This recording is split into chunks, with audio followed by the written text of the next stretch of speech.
Благодарам, председателе, почитувани колеги пратеници, почитувана јавност, почитуван господине заменик министер за финансии.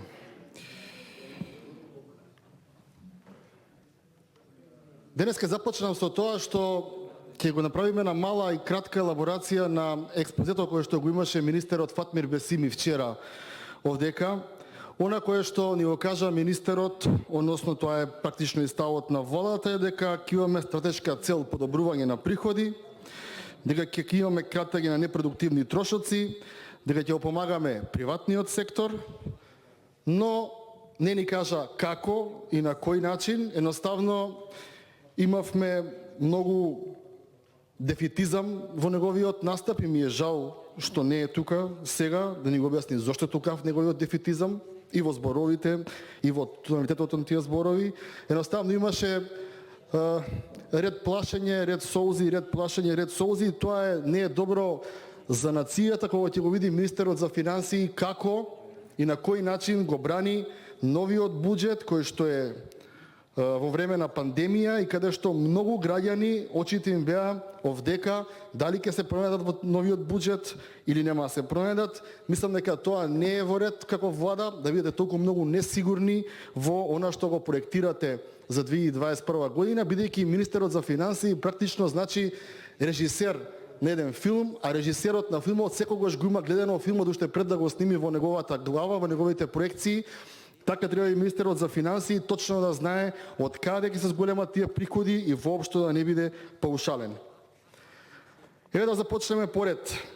Овој буџет е следствено доаѓа веднаш после ребалансот на буџетот кој што беше пред некоја недела овдека. Тогаш правевте ребаланс на буџет со тоа што во последниот квартал се однесувавме дека корона кризата не постои и ние ви апострофиравме дека не може да проектирате толку многу мал дефицит и не може да проектирате толку многу големи приходи во последните месеци од оваа тековна година, бидејќи и Западна Европа некаде прогласи локдаун и економијата наша е извозно зависна од Западна Европа. Вие тоа се уште го правите и доправа во месец јануар ќе видиме колку ќе биде дефицитот од овој последен квартал. Се плашам дека ќе биде многу поголем од тоа кое што го проектирате и аналогно на тоа го влече и овој буџет за 2021 година да биде воопшто нерелевантен и претпоставувам дека некаде март-април повторно ќе дојдеме овдека, повторно ќе седнеме, ќе се погледнеме во очи и ќе правиме нов ребаланс на буџет. Во приходната страна проектирате 4,9% буџетски дефицит. Јас мислам дека тој ќе биде многу поголем, не само од она што ќе облечеме како последици од преходниот ребаланс. И сакам, колеги, да се погледнеме и да прашам дали некој во оваа држава ќе сноси одговорност за тоа. Дали тоа ќе биде владата, дали ќе биде финансии, кој ќе сноси одговорност доколку ова што ми се представува дека како дефицити, како бројки, на дело сосема други, сосема поголеми. Ние за 300 денари и 300 кебапчиња имаме одговорност, кривична, а за 300 милиони евра промашување во проектираниот дефицит, во оваа држава никој не одговара и потоа се разбира, се зимаме нов кредит, тоа го покриваме, мнозинството гласа, колективна одговорност не постои и потоа се прашуваме зошто како држава тапкаме во место. Меѓународен монетарен фонд е многу почитувана институција, таа ни предвидува не 4,9, туку 5,4% дефицит за оваа година. И тоа она го прави во момент, ако го видите кога е извештајот, ќе видите во месеци кога се уште немавме локдаун во Европска унија, пред се во Германија. Вие упорно стоите на 4,9. Ако дојде 6, то се 300 милиони разлика. Претпоставам дека одговорност нема да има. Во услови на криза, добро е да научиме лекции од минатото. Добро е да премиерот не се однесува дека оваа држава почнува од 2017 година, 1 јуни, туку дека оваа држава имала многу добри практики во минатото. Да знае јавноста дека во 2008 година, во ек на голема криза, во Република Македонија имало во апсолутна вредност исти капитални инвестиции како оваа година, со тоа што сега имаме двојно поголем буџет. Јавноста треба да знае дека за 4 квартали во просек имаме по 45 милиони евра капитални инвестиции, односно имаме 180 милиони евра капитални инвестиции за цела година, што е нешто под 6% од GDP-то на овој народ. Значи само 6% не цели од она кое што го привредуваме сте заедно во ово општество, оди на капитални инвестиции, односно оди директно во борба против оваа криза и против оваа немаштија која што во државата е се поприсутна, и тоа мислам дека е срамота и е голем пораз за сите нас. Во 2017, во 2018 година, во 2019 година извадете стенограми на секој владин функционер во ова собрание, одговорот му беше да, знаеме дека нема капитални инвестиции, затоа што ВМРО нема оставено проекти, еве ги работиме проектите, во 2019 ќе бидат сите готови проекти, ќе има економски бум, ќе има волку странски инвестиции, ќе има толку странски инвестиции. Нема ништо. Кај се тие проекти што ги работевте? Нели работевте проекти? Нели тие проекти сега во криза треба да ги пуштиме? Нели треба да потрошиме пари за директно дојки граѓаните? Не преку ДДВ моја апликација 200 денари месечно, туку ни требаат крупни проекти каде што народот ќе работи и ќе заработува, каде што ќе ја градиме државата во време на криза, каде што нема да се осеќаат толку многу овие турбуленции. Такви проекти немате, што значи дека сите водени функционери од 1 јуни 2017 до корона кризата се што зборувале овдека лажеле.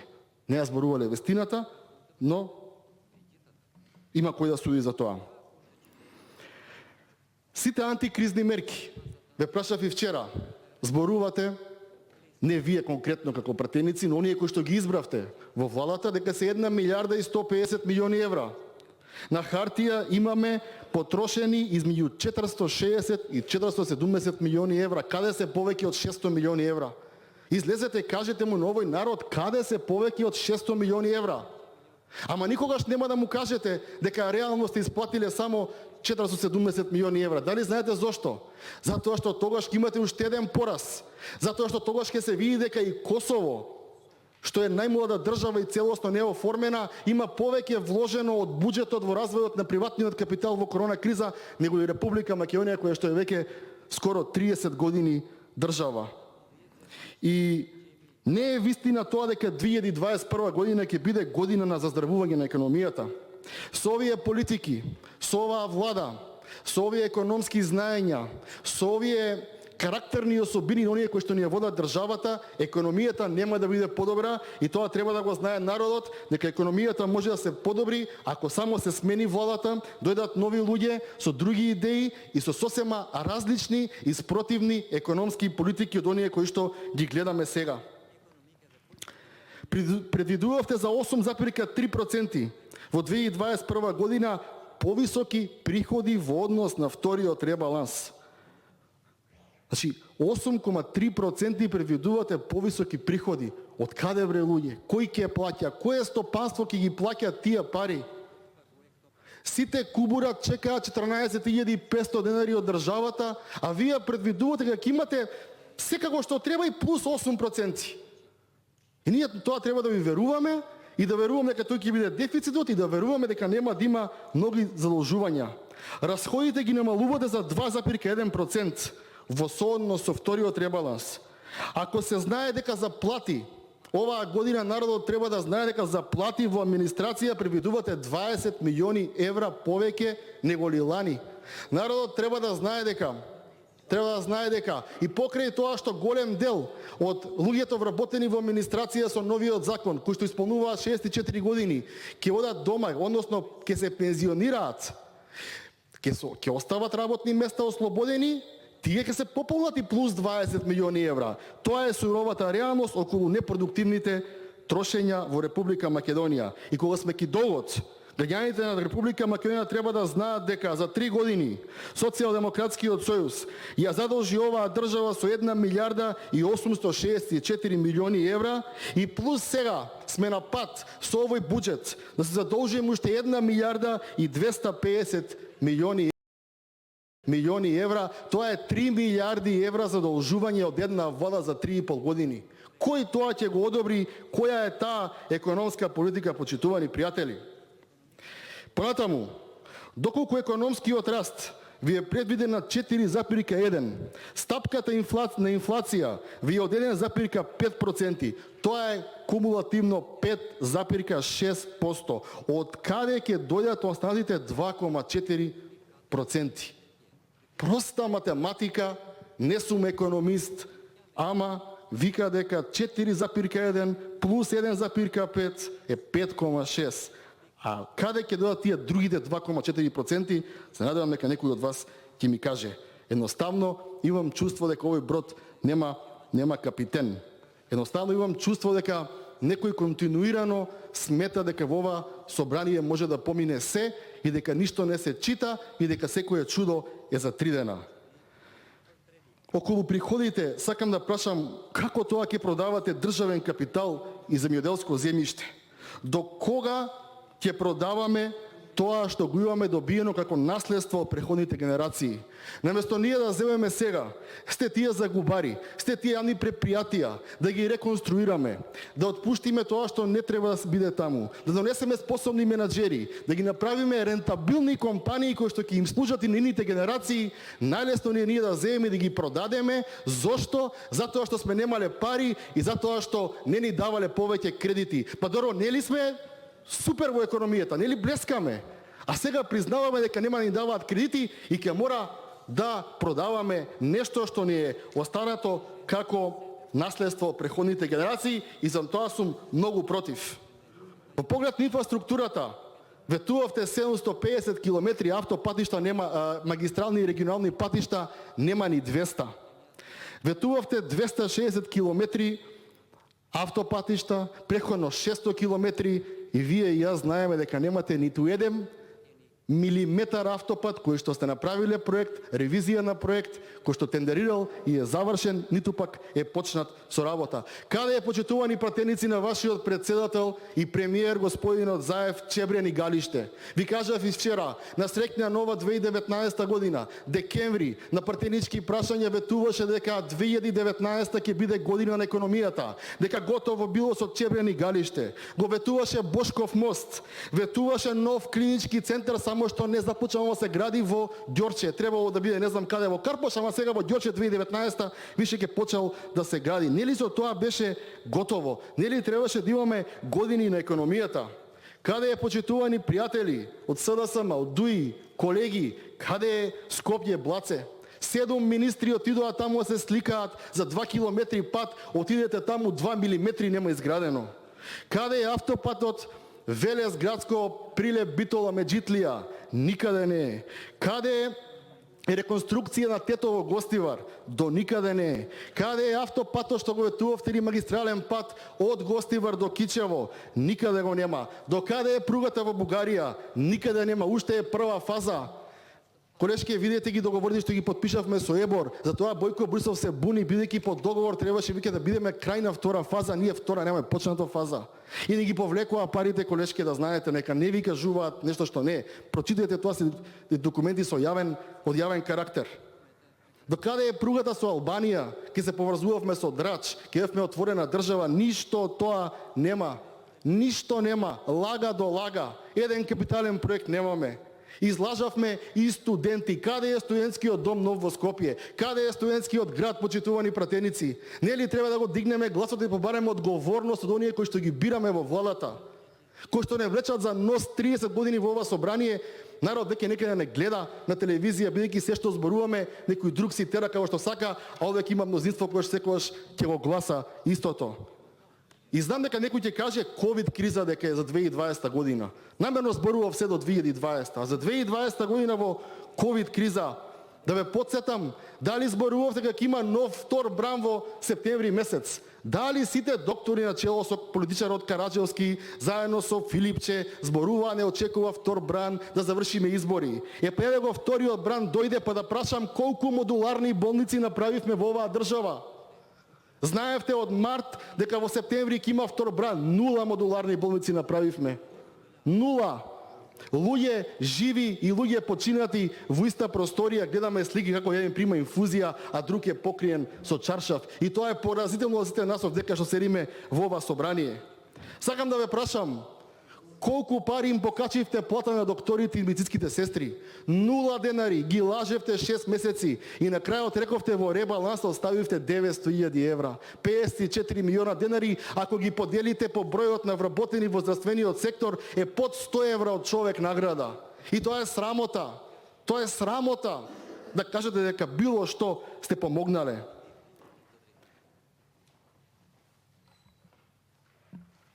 Во здравствениот сектор, инаку да знаете, во овој буџет имаме ставено 640.000 евра за обука на медицински кадар.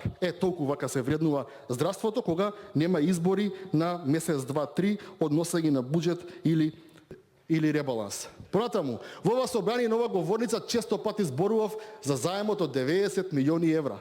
И тогаш ви кажував дека ќе се погледнеме повторно во очи кога ќе дојде буџетот на државата, бидејќи тој заем мора да излезе некаде на виделина. Каде е? Почитувани колеги, заемот воопшто во овој буџет, отворете, не се забележува во Министерство за здравство. Бидејќи целокупниот заем, и тогаш и сега ви кажав, е во Министерство за труд и социјална политика. Таму отидоа тие 90 милиони евра, најголемиот дел, отидоа таму и затоа таму имаме ставки за коли купување, за привремени вработувања, за лечници, за патни трошкови, бидејќи тие пари отидоа таму.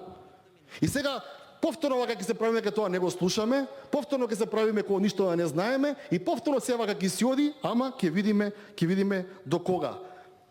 Јас не сум стручњак за земјоделие, а мојот што го забележав е дека имаме значително намалување на финансиската поддршка и во секторот земјоделие, че секаде кратиме.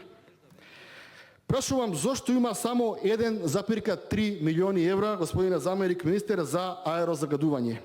Прашувам зошто за 20 милиони денари е намалено аерозагадувањето. Јас предложив амандман во кој што барам 60 милиони евра да се зголеми буџетот на Инспекторат за животна средина. Затоа што преку глава ми е да ве слушам 4-та година поред како вие сакате да се борите со загадувањето, ама дека инспекциите толку имале буџет, немале. Еве сега јас ви предлагам да го прифатите и да се избориме со аерозагадувањето. Зошто, почитувани, за 15 милиони евра ги намаливте капиталните инвестиции во споредба со ланскиот буџет? Ве молам да ми одговорите. Одговорете ми зошто ставката за привлекување на дирекцијата за привлекување на странски директни инвестиции им кратите цели 38,6%, односно 563 милиони денари. Не ни требаат ли странски инвестиции? Зошто, кажете ми, Агенцијата за економска промоција им се намалува за 37,5% буџетот? Нели треба се промовираме како дестинација после криза, да дојде некој века да отвори фабрика да вработи луѓе? Нели ни треба тоа нова држава?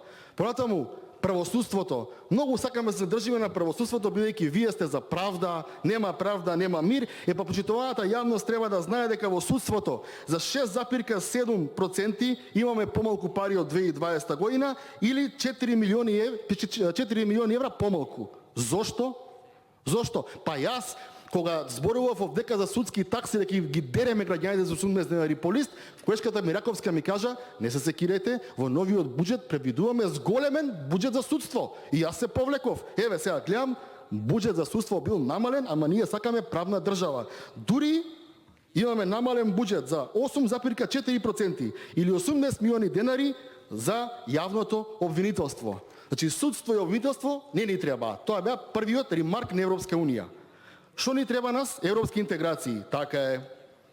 Во европски интеграции испомош на државно-конзуларните представништва минус 100%. Тука сте скратиле 100%. ДКП на оваа држава не и треба. За иселеништво поддршка кратиме 63%. Се откажавме од македонци во Бугарија, од Грција, од секаде, сега нема ни потреба ни да трошиме. За интеграција во НАТО кратиме 50%. Па НАТО не е само да влезеш. Па ние треба да го зголемиме буџетот за НАТО. Прва година ние да се покажеме, да учествуваме, да праќаме луѓе на обука. Па НАТО држава сме ние, луѓе. Или воа НАТО ви е само за на телевизија. Треба да го чувствувате тоа. не да намалувате 50% буџет. Ама, кога е правда во прашање тука, намалуваме се, за 200% се зголемува ставката за привремени вработувања, 211%. Затоа потоа, јас ви велам само дека европската опција во ова собрание е опозицијата, а дека власта е само една тендерашко профитерска опција, бидејќи тие се за Европска унија и НАТО, на минута председателе, само по потреба, само пред избори и само пред странците, а кога треба да се крати, прво се крати ки Европска унија, а потоа се крати ки НАТО. Што треба да направиме во една минута? Кратко. Прво, треба да се направи ставка 427 влада на Република Македонија, привремени вработувања се укине, а не за 20% да биде зголемена. Второ, на Артан Груби величанствени министерството, кое што му дававте, господине заместник министер, сега во ребалансот зголемен обем на пари да вработи нови луѓе, сега му давате 200% повеќе да набави нов мебел. Треба да сватите дека прикуглавани од тоа овдека во ова собрание. Трето, МНР, ставката 427 привремени вработувања од 211% што си ја ставиле плюс на 0 да се врати назад. Друго треба да направите. Министерство за финансии, ставка 427 привремени вработувања да се укине, а не да зголемите тука за третина. Економија, ставка 427 милион и пол денари и 486 купување на нови возила да ги нема во овој буџет. Што друго треба да направите? Транспорт и врски рекордни 1860% зголемување на парите во ставка за привремени вработувања. 1860, односно 7.350.000 денари. Ве молам и тоа да се укине во интерес на државата, во интерес на народот. Дирекција технолошки и индустријски развојни зони, купување на возила и ујап да се укине, бидејќи не е фер према граѓаните, не одзема многу од времето. Сакам да кажам, ова се укине, да се гасифицира државата, Европска унија и НАТО да продолжат да се зголемуваат ставките, да си намалувате на партиски војници, и колеги од опозицијата и колеги од власта да разбереме дека кај нас е и каменот и оревот и да бидеме прво собрание кој ќе направи на вистина развоен буџет. Развоен буџет се прави со кога овие работи ќе ги избришеме и ќе бидеме првото собрание кој кажало на владата дека не може да прави што сака во оваа држава и дека мора прво да мисли на народот, а потоа да мисли на својата партиска војска, па на автомобилите и на мебелот на господинот Груби. Извинете за времето, председателе, благодарам.